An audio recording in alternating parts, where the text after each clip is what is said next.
Welcome, everyone. My name is Colin Evans, and I'm part of the business development team here at Baird. On behalf of your Baird advisors, I want to thank you for joining us for today's Baird Wealth Strategies webinar, Digital Defense, Practical Tips to Protect Your Identity and Finances. We're thrilled to have you with us as we dive into this important topic. I'm excited to introduce three expert speakers joining us today. First, we have Kate Korch, President and CEO of KII Consulting. Kate brings over 20 years of experience in the financial and insurance industries, with the last 15 years focused specifically on cyber wellness, privacy management, and information security. Her insights are sure to be both practical and eye-opening. Second, we have Cassie Soto-Gillen, Baird's own Senior Information Security Risk Analyst. And finally, Lisa North, Baird's Liquidity and Identity Theft Protection Consultant. Together, they're going to cover everything from common scams and elder fraud to identity theft prevention and cybersecurity tips, all designed to help you take control of your digital safety. So now let's join Kate as she describes the early days of cybersecurity. So back in 2007, we have to remember that is when Apple introduced the first iPhone.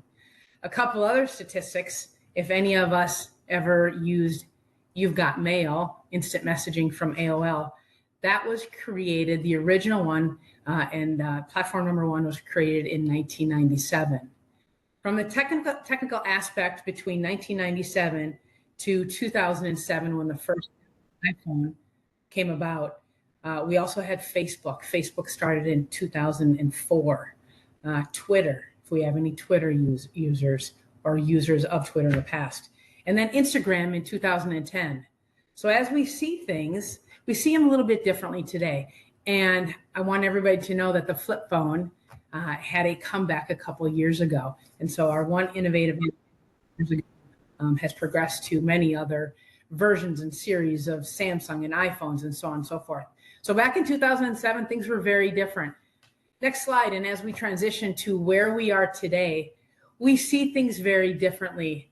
We hear things, we view things, we record things, and there's eyes on absolutely everything.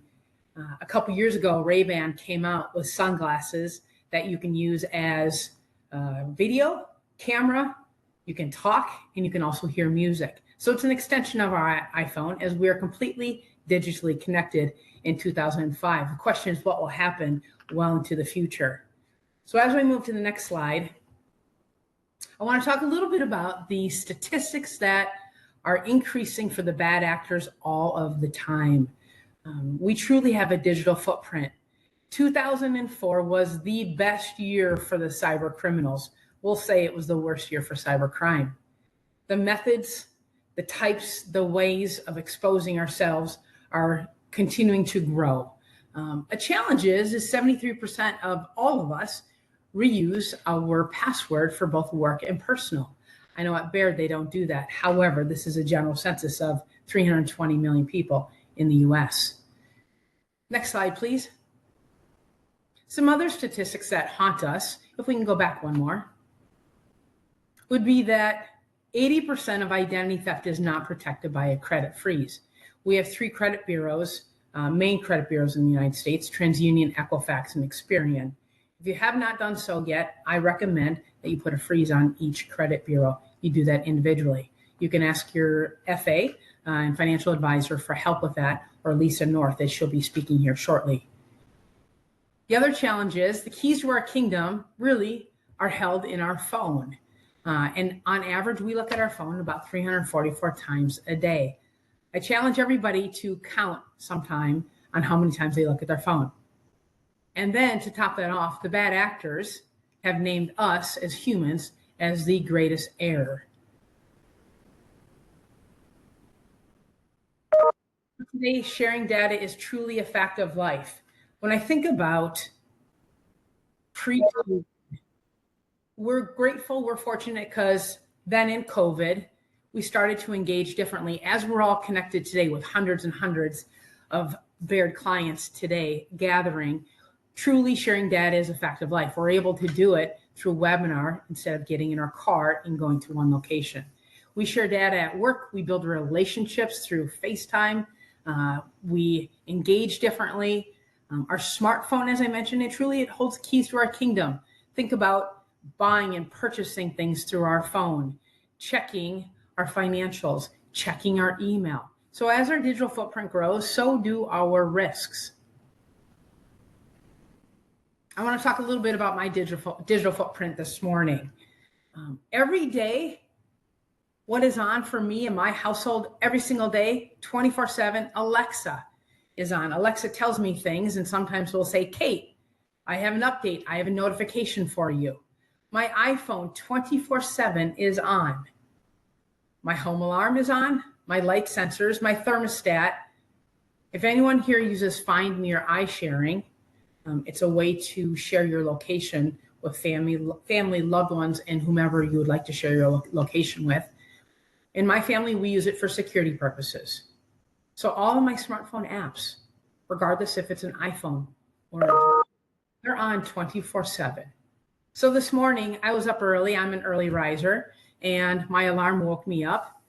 Lifetime is the gym that I belong to. I live on the East Coast, but I grew up in Minnesota. And so Lifetime is my gym of choice. I know there's not one far from downtown Milwaukee for everyone that's joining from Milwaukee and close to Baird headquarters. Got up this morning, I worked out. I used my Apple Pay to buy breakfast at a local bakery. And then I got home, I logged in, I was notified that I needed to buy some espresso pods. I used my credit card on my phone. I also logged into my Wi-Fi, my Outlook, my Teams. We're connecting here today. I had a Zoom meeting this morning. So here we're connecting. So I want everybody to think about their digital footprint and how you spend your day and how we are connected in through the World Wide Web and all of these different devices every day. Oh, and I forgot my smart TV. That is also connected 24/7. So this was my digital footprint today. Next slide, please. So identity theft is not just traditional identity theft. We have moved from identity theft from 20 years ago when it was truly a matter of, if this happens to me, now it is a matter of when it will happen. So we've gone from identity theft to cyber, because we do have a digital footprint, and privacy. Privacy is really important. And then we also touch on AI, artificial intelligence, a little bit, and how that is an influence in every single day today. So identity theft, traditional identity theft was bank account fraud, mobile fraud, new utilities and gas fraud. Very basic. The definition of identity theft is somebody using your personally identifiable information without your consent. And it could be to get a job. It could be for financial reasons. It could be for health reasons. It could be for filing taxes, receiving a return or not. But we've transitioned to more of cybercrime and cyber threats and incidences where there's social engineering, there's cyberbullying, there's extortion. There could be you went to buy a concert ticket, and if it's Taylor Swift, that concert ticket is not $50. That concert ticket is a lot higher of a charge and cost than that. And so those things are more of the cybercrime that's happening today, in addition to some of the traditional types of cybercrime and identity theft. We will talk a little bit more about that as we talk through our slides. Next slide, please. So some of the things that we are seeing at K2 Consulting is the first one here is the heart, which this is called pig butchering. It is having love in exchange for money. The next one is we've seen a lot of medical identity theft. We've seen unauthorized wire transfers. We have seen a lot of check washing, where you write a check and then it's washed to go and it's made out to somebody else. The unauthorized wire transfers. We've seen porting of your phone number. I know at Baird, there's two-factor authentication, very important to create cyber hygiene and posture and create those layers so that bad actor doesn't name us as 85% of the error and the risk. So non-porting of your cell phone number is really important. Unemployment fraud. During COVID, millions and millions of unauthorized and unemployment fraudulent claims were made. Pig butchering was the first one. We're shifting now to more of very traditional ways of identity theft and fraud. That right there is a USB cord. And a bad actor can get your information if you plug your USB cord and you use the charger for your phone somewhere. So when you travel, if you're in a public hotspot Wi-Fi area or Starbucks, I always want you to use your actual plugin to do that. And then the other one is just typical ransomware. I will share, I was a victim of a ransomware. It was $500 that I was asked to give in return to get files back. It was on my personal computer years and years and years ago, 20 plus years ago. And so those things happen. I myself, it is not a matter of if, it is truly a matter of when. And I've experienced identity theft 4 times. So it is truly a non-discriminatory event. And everyone here today gathering, we all have a very large footprint and digital footprint. Next slide, please. Here's what I've experienced. So shoulder surfing, when you are traveling, I want you to have, and I carry with me, it's a screen. It'll protect your computer so somebody on the side, left or right, cannot see what you're doing. So that is shoulder surfing. Hotels, I always ask that my hotel bill be emailed to me and not put under my door, because what that says is Kate Korch is traveling and not at home. Identity theft as a minor, which is the middle check. Those things happen. Sometimes identity theft happens to a minor and they're 2 weeks old. They do have a social security number. And then at the age of 18, parents, family, you don't find out until they go off to school or they go to apply for their first loan or car loan. And then you find out they have a life elsewhere. So identity theft as a minor and children. Social Security Administration, remember a voicemail, a call, an email. They will never call you, and the IRS will not call you. You will get something in the mail. Upper right-hand side, open documents. I took this picture. I was in the Washington, D.C. area, and it was an owner of a restaurant. And he had sitting on next to him in his passenger side, he wasn't in the car, he was in his restaurant. But these are all employment applications. All personally identifiable information of these people that were applying for jobs at this restaurant were there. Name, address, date of birth, social security number, their address as well. And so I walked into the restaurant and said, ma'am, sir, and said, you know what, that information is exposed. To the right, bills paid from a door or a mailbox. So it's my neighbor across the street.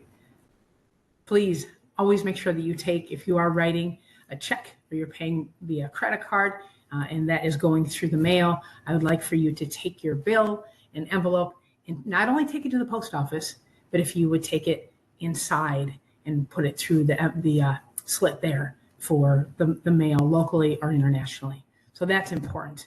And then lastly, we did have a business communication for Wired that actually was caught by a partner, and they had a data breach. And so this is a business communication that would have been wired. They knew our business behavior, how we talk, how we speak, and that was sent to me. And so they changed and did the natural protocols internally to make that adjustment and change. Next slide. So we have individuals today, we have a much greater digital footprint, much greater risk. We're about 72% greater of a chance a cyber threat or incident happened to us. On average today, 20% of our team, employees, our family, we're experiencing something today as an identity theft incident. And it could be something as basic as a new credit card in our name, or medical or criminal or IRS or whatever it may be. Just know that every single day, on average, there's 20% of people that are experiencing identity theft. Not just as identity theft, but a personal cyber incident. It's important to protect your greatest assets. Baird, they protect your financial assets. They grow your financial assets. We are talking about our digital assets. There's some things that are important. The work-life being, the balance, on average, it takes about 200 hours to get back to pre-event status. There's financial well-being in the challengers, mental well-being. There's a lot of duress that is happening when we're victims of identity theft. What do you do? Where do you go? How do you resolve it? And then the why.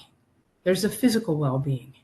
If we could go to the next slide, I'm going to talk about this for just one moment, which all of us are well aware of these incidences taking place. The physical well-being.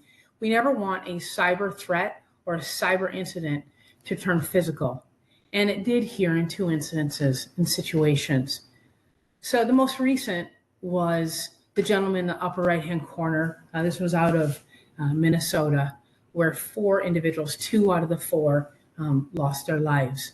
It was the House Speaker and also the senator in Minnesota. I was actually in Minnesota that weekend. It was Father's Day weekend, and it was a horrible crime. And why that's important is because privacy is key in key to having this cyber incident not true physical threat. And so on the left-hand side, you will see things like Spokio, LexisNexis, where our information is found because the brokers out there sell our information. And so we want to have that removed. But that's key and that's important. And then lastly, and I don't know what's happening always in Minnesota here, but they're the 2 most recent events that are aware of from a cyber threat to turn to a physical threat was Brian Thompson of United Healthcare was gunned down in New York City. And so again, we're not just talking about identity theft, we're talking about identity theft and cyber incidences in addition to privacy and how does AI influence our life today, positively, and then some challenges as well. Next slide, please. And with that said, I am going to turn things over to our next speaker.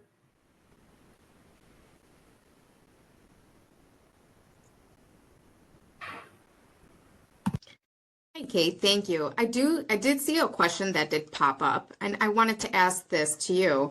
How do you protect against deed or home title theft? Do you have any tips? Absolutely. And think about it, we have such a footprint, right? And so what I do is I make sure, and Lisa North is going to talk about this as well, but I make sure that I have an identity theft program in place for myself and my family that will monitor my digital assets with different features, not just identity theft, not just credit, but cyber, and then also the component of broker data sites. So how do I monitor against that? Also, in addition to that, I want to make sure that I have a fraud expense reimbursement policy that in the event of, and that takes place, and I don't know about it until it's too late, and that bad actor has the funds, has the capital, has done that, I want to make sure that I'm financially whole and that that is a reimbursable event. So that's a great question. Thank you. Thank you. You're welcome. All right. So my name is Cassie Soto-Gillen. I'm the Senior Information Security Analyst here at Baird. And I'm going to walk through a little bit more of the scams that we're seeing, not only with our clients, but across the financial industry. If you want to project to the next slide. All right. So I'm going to begin with phishing emails and phone scams. A phishing email is just a fraudulent email message that's designed to trick you. It's pretending to come from trusted resources such as Baird or PayPal or some other trusted resource. Phone call scams are the next item that we see a lot of incidents arise from. And these are just callers deliberately falsifying who they are. Sometimes they can change the information that's shown on your caller ID. So rather than it coming from a different country, it might show that it's coming from your local bank. While these 2 methods, they're not new, they're tried and true. They work, so bad actors are going to keep leveraging these 2 methods. So who are the bad actors impersonating? So the industry tends to see most of the bad actors impersonating banks, authorities such as FBI, police, fraud departments of companies, even popular vendors such as PayPal or social media websites like Facebook. So similar to the images that were in the previous slide, they're hoping to gain your trust right away. They want to make you alert that something is going to happen and to take quick action. So in both scenarios, the bad actor is typically looking for one or more things. Quick financial gain, so to get your credit card information, login credential to your financial firm, or to get some kind of personal payment option, such as bank account information.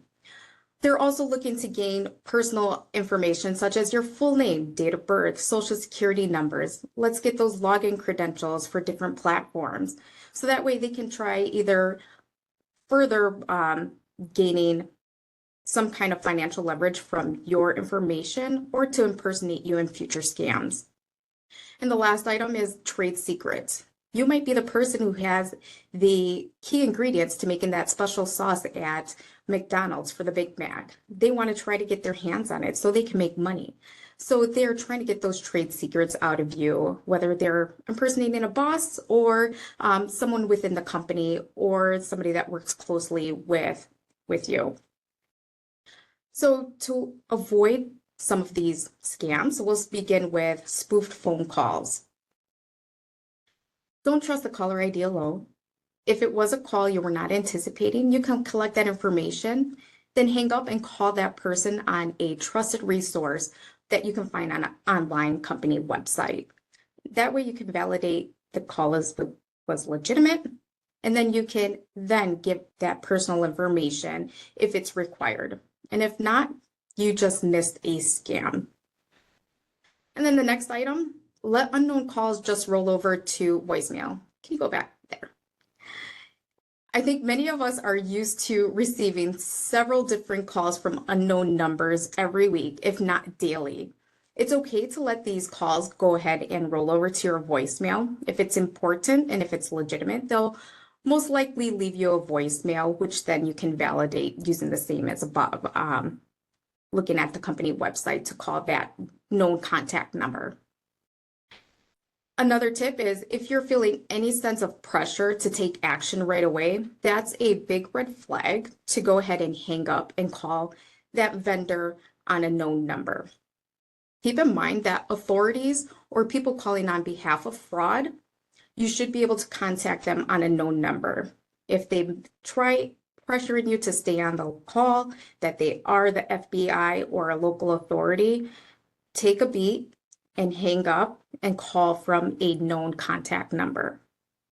And last, if there's any request to give your personal information on any kind of unsolicited phone call, think of social security number, any kind of banking account number, login passwords, multi-factor authentication codes over the phone, quickly hang up because that is a scam. You can go to the next slide. All right, so tips to avoid phishing emails. So similar to phone call scams, you're going to follow some of the same tips, right? You're not going to trust the sender's name and email. You're going to want to take a harder look at what email address that's coming from.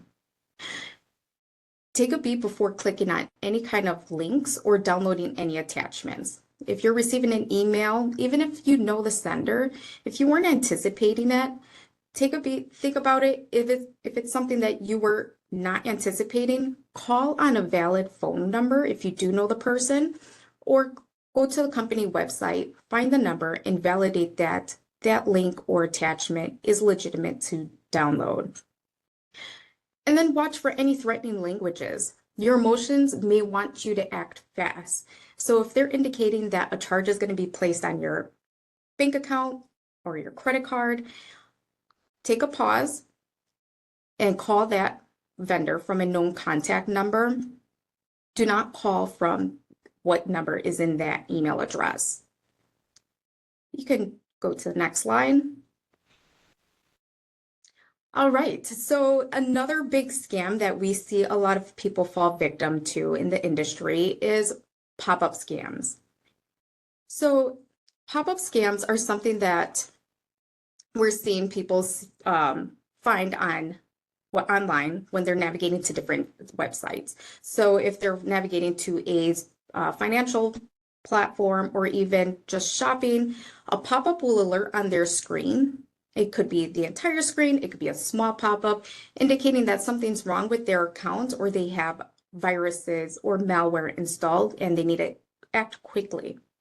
And then they also have either a link to take them to that firm's website or a phone number to call. Most of these, from what I've seen, are people impersonating Microsoft. And when you call that phone number for the help that they have, the people they do sound like legitimate workers. They will give you a full name, they will give you a badge ID, they will give everything that you would typically expect from Microsoft. And then they'll ask for remote access onto your PC or mobile device. And from there, you can only imagine what kind of malicious scams that they're going to do.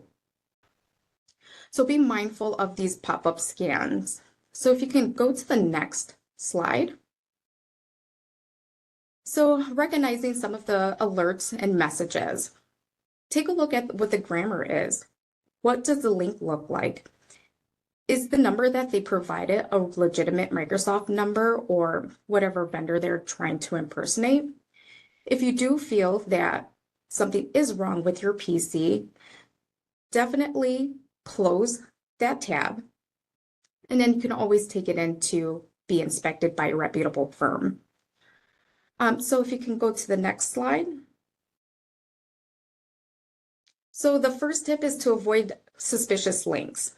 What I tell my daughter all the time is when you're Googling something, never click on the first sponsored ad. Just scroll down a little bit and the real website should be there. Just be mindful that some malicious actors, they do pay to have their link bumped up to the top for Google searches. So avoid clicking on any of those sponsored ads. If you do receive one of those pop-ups, go ahead and safely close that screen and that pop-up should disappear. Nothing should be wrong with your PC.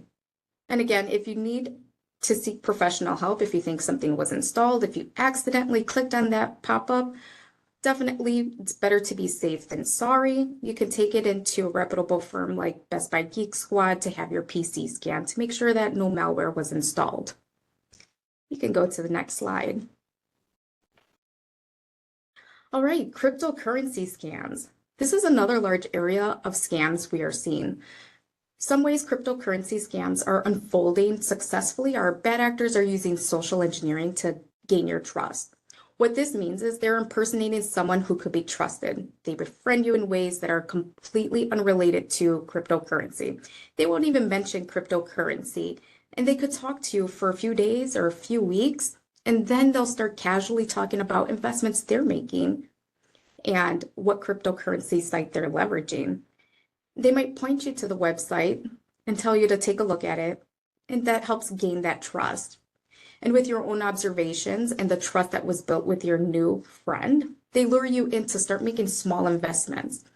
What you don't see behind the scenes is the bad actor is making it seem like you're getting these very large returns on the small investments to incentivize you to start investing even more into these crypto scams. And when you want to pull the money, then they'll say there's a lot of tax penalties or a lot of large fees associated with pulling that money, and that you may have to pay more to withdraw. But if you are firm on it and you say you're going to report to authorities, what tends to happen is the website is automatically gone. They remove the website, they either delete it or just remove your access, or they'll completely ghost you. And then you're out of all the money that was invested into this crypto scam. So a few ways to avoid the crypto scams is just be mindful of unsolicited offers that you did not initiate. If the returns on your investments are too good to be true, they probably are. If there's pressure to act quickly, you need to invest right now or this is never going to happen again, then that is probably another red flag. If there's a lack of transparency on how the investment actually works, that's another large red flag that you should be mindful of. Are there requests for your personal information that just doesn't feel right? I feel we all have gut instincts and we sometimes should follow them. So if it seems like it's inappropriate for them to ask for some bits of personal information, that should also be another red flag. And then if there's any unusual payment methods to get this cryptocurrency, such as having to wire to different countries that are maybe not in the United States, or direct deposit into someone's cryptocurrency wallet. Those are some of the red flags that we should be mindful of for cryptocurrency scams. You want to move to the next slide. All right, romance scams. So Kate had kind of touched base on this. Pig butchering scams, a lot of those happen through romance scams. What romance scams or how they are kind of derived is a bad actor might create a fake online profile to try to lure their victims. Or from what I've heard is that people are looking at obituaries. They are really targeting people who may have lost a loved one and may be looking to fill a void with a friend. And then some are just unsolicited text messages. It could say, hey, this is a new number.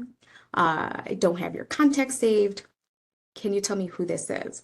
So some can initiate from that way, but what it essentially is they start preying on your emotional factors. They start to build trust and ultimately will steal money. So bad actors, this could be for the long haul. They will take anywhere from a couple days to a couple weeks before they start asking for money. And they won't directly ask for it. Sometimes they'll have you offer it. In reported romance scams, some of the scams are very detailed and intricate, where they create fake websites, fake email addresses, and even have fake notarized documents to show why they can't take their money out or why they can't purchase a flight or why they need to stay in the state that they are in unless you can financially help them. So some of the ways to kind of spot some of these red flags is, are there sudden or repeated requests for money? Are they telling you stories that often change or just don't add up? Are you able to kind of verify who this person is through any kind of mutual contacts? If you're having video phone chats with this person, does something seem to be off with their video? Does it look granular? When they move their face or stand up or down, does it get a little glitchy? And just to throw this out here, AI is not helping. AI is creating more believable live streams. So just be mindful of who you're connecting with and placing trust with before sending any kind of money. It's better to meet in person to start building that relationship before you are providing any kind of financial funds to them. So you can move to the next slide, please. All right, so I know all this seems real scary, and we're definitely not here to scare you into anything. What we're doing is we want you to feel empowered with the information that you're learning from this webinar today. So the best way that we can start off with empowering ourselves is to make sure that we're creating strong passwords and account protection. The best is having a long, strong password. It should be complex. It should have not only letters, but special characters such as exclamation points or question marks and numbers. For instance, one of my previous password was Cassie's Crazy Curls. There was also numbers and characters in there, but it was a one-time use password. It was easy for me to remember, and it was a lot of characters, so it would be hard to break that password. And as Kate had mentioned, just be cautious not to duplicate your passwords on different platforms. Another item is multi-factor authentication. So this is just another layer of security that you can place to start protecting some of your digital assets. For Baird Online, it could be your other financial firms, social media accounts, your medical accounts, any kind of logins. If they're able to implement multi-factor authentication, go ahead and do it. It's a second layer of security to help you. Sometimes it may take just a couple seconds longer logging on, but it's much better dealing with that than maybe days or weeks of having somebody compromise your account. And then avoid password reuse. We're not going to ever want to use passwords after you use it once. It's just kind of done. Don't add in extra digits or special characters at the end. It's safe, especially for those financial platforms, to go ahead and use a completely unique password. You go to the next slide. All right, so safe internet browsing and device security. Let's make sure that we are updating your software on your personal computers as well as your devices.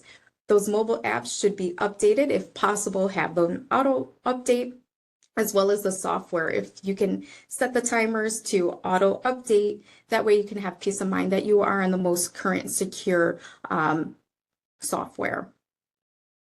And then safe internet browsing habits. Again, I mentioned Google searches. That one can get a little bit tricky. Don't fall for those sponsored ads. Scroll down to get to that exact website that you're trying to leverage. And then secure network usage. If you're using public Wi-Fi, use a VPN before logging on to any financial platforms. If you can wait until later when you're at home to use your own Wi-Fi, or you're only able to use your cellular Wi-Fi, then let's wait on logging on to those to those financial platforms. And antivirus and firewall protection. So install only reputable antivirus and firewall software. Make sure that you are either grabbing that from a Best Buy or office supplies. And we're not going ahead and clicking on any links from unsolicited emails to get the latest software antivirus. You can go to the next slide. All right, so staying informed about the cyber threats. So staying up to date with the latest news, there's a lot of security breaches that are happening around the world. A lot of medical facilities are having their database breached. So just be mindful about where your information lies, and if you were impacted by any of those breaches, will help you recognize where there might be some kind of risk associated with your identity. And then being updated on awareness. So security and awareness, that is making sure you know what a phishing email is. How do I identify malicious links? And as well as making sure your physical awareness education. Is somebody badging in right behind you? Do they have their key card to get into the office, or are they just trying to slide in with you? So just being mindful about those awareness will keep you protected as well. And then practice security hygiene. Again, updating old or compromised password is a must. It's a requirement nowadays. If you learn of a security breach on a platform that you've leveraged, that might be a sign to update your password. One of the instances for me was one of our local parking applications was breached and passwords were exposed. So I knew right away to go into that application and change my password as soon as possible. All right, and that's all I have for you today, and I'm going to pass that along to Lisa. Thank you, Cassie. Happy to be here. We've talked about a lot of different information already today, and I just want to kind of wrap this up with what are some things that Baird does to protect you and our client data? And then lastly, what can you do for identity theft protection and prevention? A few things that Baird does when we use our layered standard security as well as our technologies against cyber risks, protecting you, protecting your data. We use things like Baird Secure Exchange when you are signing documents, Baird password verification and multi-authentication. And we don't do these things to annoy you when you're trying to log in. We don't time you off suddenly because we want to, again, make things difficult. We're doing it to protect you, protect your accounts, to make sure it's you who is accessing your account. Particularly if you log into your account from a normal PC and then maybe you're traveling and you want to log in from, say, a hotel, different location, we are going to ask you some questions just to make sure you are who you say you are before we show you any of your client information. We have a specific best practice for any client withdrawal request, meaning that when a client calls in or emails into Baird to withdraw funds, we don't randomly just hand out that money or send out the check or wire those funds. We make sure it is the client, it is you who is requesting that money, and many times that's a call from the financial advisor to you just to confirm that you're asking for these funds. So if it is not you, then we know we would not send those funds. But we do that, again, just to verify and make sure that your accounts are protected and safe and your funds are either with you if need be or staying safely at Baird. We have fraud detection and prevention information on our website. Feel free to take a look at that, more information of what Baird does. One thing I'd like to always share about is we have a clean desk policy. I mean, if you walk into a branch, you walk into corporate, you look around at desks, if it's after work, there's no client information that should be out on anybody's desk.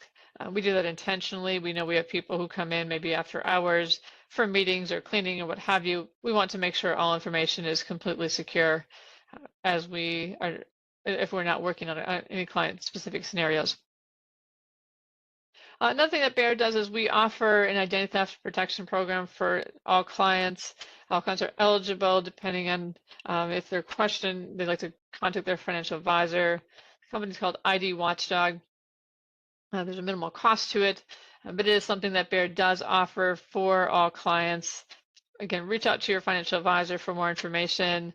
One thing that Cassie touched on is the antivirus and malware protection. This program does include that, as well as our phone and device protection. So some different features in addition to identity theft prevention, protection, and remediation, which is key when something happens. Next slide, please. What are some things that you as a client can do, can you take home and work on at home, or what are some easy things that you can implement? Cassie touched on a few of these. In creating strong passwords, I know she used one about her curly hair. I used one about the Packers. I'm originally from Wisconsin, so obviously a big Green Bay fan. Enable device security features. Lock screens on your phone. Sometimes we don't think about why that's important. But we think about all the things that we do with our phone. And if there's not an easy lock screen, whether it's a key number or number that we enter in, or whether it's Face ID or fingerprint ID, whatever it is, just make sure it's secure to you so that somebody else can't just pick up your phone and take it with them and use it. Be cautious of that also. If you're out in public and you're on your phone and maybe not thinking about who's around you, it's very common for people, especially in crowded areas, to be on their phone looking down and not realizing that your phone is open. Somebody walks by, grabs your phone, it's still open. They can use everything that's on your phone unless it's designed for a specific Face ID or fingerprint ID app, but everything else would be fair game to them. So just be cautious when you're around lots of people. Keep your phone locked unless you're specifically using it. One question I'm going to address, one question that came up was about locking your phone number or non-porting of your phone number. You can activate this through the main providers, so Verizon, AT&T, T-Mobile, those are the main ones. Each one have their own instructions on their website, and you can Google how to number lock or port lock your number, and that's just helpful so that no one else can use your number or take your number. Meaning that you would have your phone, it would go into what they call an SOS mode, and you would not be able to do anything with your phone. However, the person that has your phone number has put it into a new phone somewhere different, probably in a different area of the country, and is using everything that's on your phone actively. We just want to make sure you have that in place. It's free for anyone who wants to add that to their phone. It's simple to do. Another piece I'd like to share is the United States Post Office Informed Delivery. Free service from the United States Post Office. This will show you what you get in the mail every single day, typically before you receive it. Why this is important is if all of a sudden you're getting credit card or several or random bills that you're not expecting or don't know anything about, you look at the screen image of what you're getting, you don't recognize it, and it also is not delivered to your mailbox, it's probably being intercepted somewhere along the way. So I want to make sure, it's always nice to know what you're getting and that you're actually getting it. If you're not getting it, kind of look into, is there an issue going on? Is there something more happening? And sometimes it's just mail not being delivered on time, right? Sometimes it's late. I live in an area where randomly we won't get mail for 2 or 3 weeks. I see through informed delivery what I'm supposed to be getting every day. When we do start to get mail, I know that these items should all be coming and check them off as they do. And if something were not to show up, then I would know, or I could call either the company that sent it, or I would know something's not what I should be receiving. Cassie touched on this as well. Just be skeptical of emails asking for any personal information.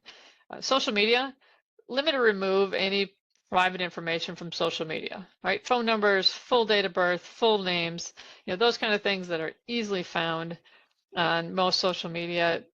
Why we think it might be just simple and that, yes, they're asking us to complete the field, so why not put the information in there? It also gives fraudsters a really quick access to more information than they need to either create fake profiles on your behalf or to try to friend you to get more information, what have you. Also, you've probably heard this 1,000 times as well. If you're going on vacation, please don't post pictures until you're home. Because when you do that, people know that you're not home and your home is empty. Therefore, if you've got some fraudsters lurking in your social media that you may not know, they also know you're not home. So just hang on to those pictures, send them when you get back, tell everybody what a great time you had, and go into all the details, and that way you're home and your home is secure. Monitor financial statements. If you have a question, call your financial advisor. Ask the question: what is this? How does this work?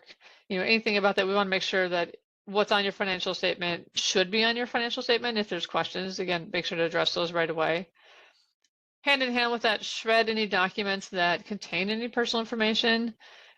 As long as we can shred them, and that helps just to, again, limit what is in the garbage too, where people still do dumpster diving, although right now that seems old school compared to all the new AI fraudulent schemes that are coming out, but people still find information in all different ways. Again, and when you're selling a home, make sure to protect your home. When you're selling a home, people come into your home to take a look at it. Not everyone is coming in to look at the home for sale. They're coming in to look to see what is out there, what's available. Do you have documents laying around on your counter or on your desk in an office somewhere that should be put away, and that they can easily just snap a picture of those documents? So just make sure if any home sales that those information that is put away safely and securely. And lastly, enroll in an identity theft protection service. There's so many ways that can detect things way ahead of what we can see happening. They have ways to detect what's happening, and then also to help when something does happen, do full remediation and go through that with us and bring us all the way back to pre-theft status. Sometimes that can take a short time, and as Kate said, sometimes it can take hundreds of hours to bring us back to pre-theft status, and we don't always know what those steps are that we need to take to come all the way back to the beginning. So it's really helpful to have someone or a company that's in that space that will help us bring us back to pre-theft status. Again, Baird does offer ID watchdog for our clients, so feel free to reach out to your financial advisor.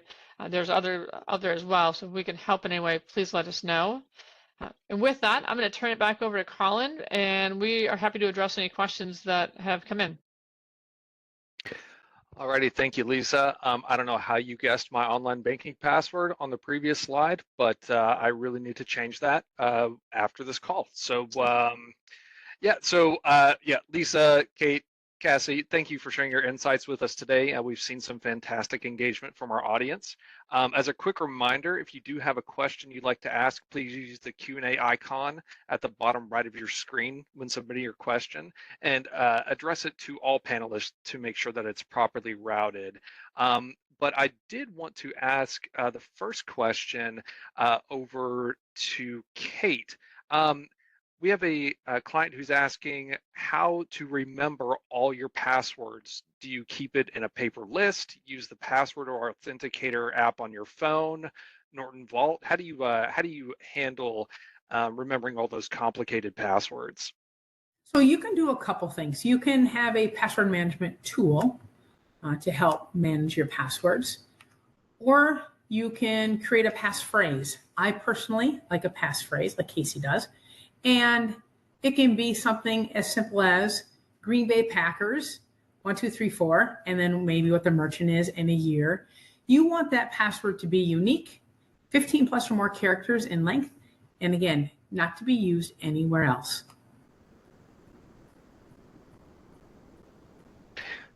All right, thanks for that. Cassie, it looks like we have a question that says, is there a valid way to block scam call numbers, like the do not call list, or adding your phone number to the do not call list? Also, they receive so many calls that are computer generated. If they keep saying hello, how do you guys actually handle that type of call? Yeah, that's a great question because we're all receiving these robocalls. A valid way would be to get onto the do not call listing. Another one would be working with your retailer. So for my phone, Verizon, they have a blocking feature. So I log onto the app and I enroll myself and my family members into that as well. And I've seen a significant decrease on there. Yes, so be mindful of what you do say on these calls. Some of them will record your voice and leverage AI to then come back to you to do some kind of ransomware. That's where you're starting to see some of these stories about people getting phone calls from their grandkid or a significant other saying they've been kidnapped and they need X amount of dollars to be released. So be mindful. That's why I just let these phone calls roll to voicemail. If it's something important, they'll leave a message and I can validate and follow up that way. Yeah, it's good to know. So, I have some friends who they like to try to mess with telemarketers and stuff. So it's really good to just kind of let it roll to voicemail instead of engaging. Absolutely. Awesome. Um, let's see, Kate, is there any safe way to use a USB cord to charge your phone in a public place? Yes, always use, I'll show you, always use the actual jack itself. So always plug in and then plug in using the two-pronged device, always. When you're on a plane, if you're at Starbucks, at a coffee shop, or wherever it may be, that is the best way to charge. Awesome. Yeah, and that is called juice jacking. Just I didn't mention that earlier. So juice Yeah, jacking. You do not want to be juice jacked. yeah, it's so tempting to just, USB in an airport and Right. go. It's just, it's tough to, Because it's easy, right? And even if it is. now I see at hotels, they will have it where you can just plug in your USB into the clock or the wall. Don't do it. Make sure you get this always. Yeah, I'm guilty. I need to purchase one of those. Um, so, um, Lisa or Cassie, how does Baird protect customer investment data from a ransomware attack? In other words, if the data was locked out from Baird by a bad actor, what's like the recovery plan to get that information back? Yeah, so Baird has lots of recovery plans. We have business continuity exercises that we make sure that we do tabletop exercises to kind of review what we would do in likely scenarios like this. So we do have those kind of playbooks on hand. We do encrypt our data so that way, if something were to happen, it mitigates the risk to our clients because our clients are our assets and we want to make sure that we're protecting our clients. Workarounds in the meantime, we can still try to process things by phone call or other methods. And then we do a cross check when we do get back online, if we were to get back online. But yes, we do have appropriate protocols and procedures to help us facilitate or continue doing business during an event that were to happen. Okay, awesome. And Kate, if somebody gets a notification that their Discover or credit card was on the dark web, Mhm. um, what are some steps? Like, what is the first thing that that person should do to either verify that that's true, or if it's true, how to safeguard themselves from further loss? So the bad actors, as we know, are extremely sophisticated. And what I recommend is to activate the dark web monitoring feature within one of the providers. Lisa, you mentioned ID Watchdog. Great solution. Activate the dark web monitoring feature. Put your credit card information in there, and it will start to monitor if your credit card is bought, sold, or traded by the bad actors. And so that is one way to do it. And then your social security number, I had mentioned earlier, make sure you put a freeze on each TransUnion, Equifax, and Experian for your social security number, and it locks down your credit file.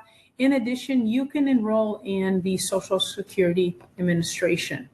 Not that you're looking at getting benefits right now, and maybe you are for Social Security. However, if you go to activate that and it's already done, it's very challenging to do so. So I recommend that you do that. It's a free service, just like activating the credit freeze for TransUnion, Equifax, and Experian. But go ahead and do that. It'll create that extra layer of security, and we want to stay away from exposure as much as we possibly can by creating those layers and layers. All right, thank you for that. Um, so I know maybe like in the early days when Apple computers were just getting, you know, I don't know if started's the right word, but as they were increasing in popularity, we've heard that Apple computers are sort of less prone to getting viruses, and you're safer by using an Apple computer.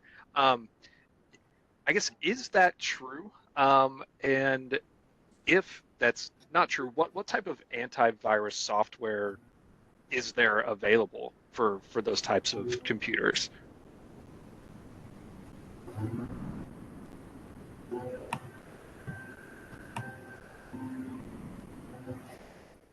I can jump in on this one.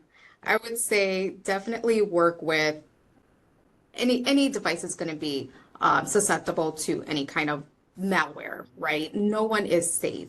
We're in a day and age where you plug and play. You connected your device to a port at the airport. Now you're sticking that device into your computer to charge or to extract data.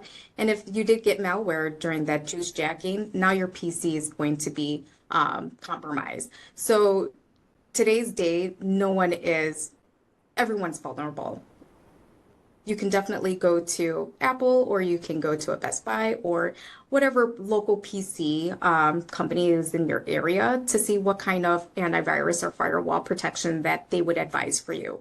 It's going to be a little bit different. People's needs are going to be different. Some people may not have a large digital footprint. Some people may have an enormous amount. So it's going to fit, different software is going to fit for different people.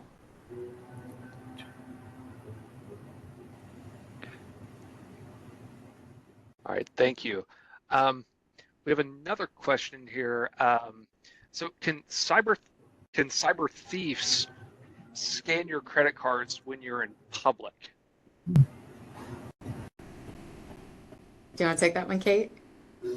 Yeah, I will take it. The answer is yes, they can, and it's easy to do.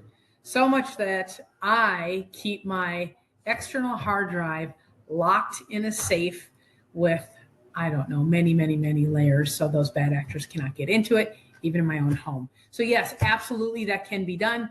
You can purchase separate wallet protectors that you can put your credit cards in, anything that has PII to prevent that from happening.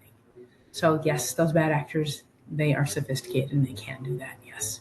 Does anybody want to add to that? Yes. Please I do. actually placed a sticker on my credit card number because I was hearing that a lot of fast food places were stealing. They would record the credit card as they're they're taking your payment. So I put a sticker on there to make it a little bit more difficult when they're grabbing my payment because they don't need to see my number, right? They're just swiping it. So that's where I take it one step further, other than the RFID protection in my wallet. I like that. These people are sneaky, so definitely need to watch out for ourselves here. But it looks like we're almost at time here, but thank you again, Kate, Casey, and Lisa, for your contributions, and thank you to everyone who joined us today. We hope you found the discussion valuable and a worthwhile use of your time. If we weren't able to get to your questions, or if you'd like additional information, please don't hesitate to reach out to your Baird contact who could connect you with the appropriate resource. For those interested in revisiting today's presentation or sharing it with others, whether it be a friend, family member, or colleague, the session has been recorded and will be available in approximately 1 week. And you can access it through your Baird financial advisor or by visiting bairdwealth.com. If you're not currently working with a Baird advisor and would like to explore that opportunity, you can find an advisor near you by clicking the Find a Financial Advisor button on our website. A direct link will also be included in our post-event survey. So thank you for joining us, and we wish you a wonderful rest of your afternoon.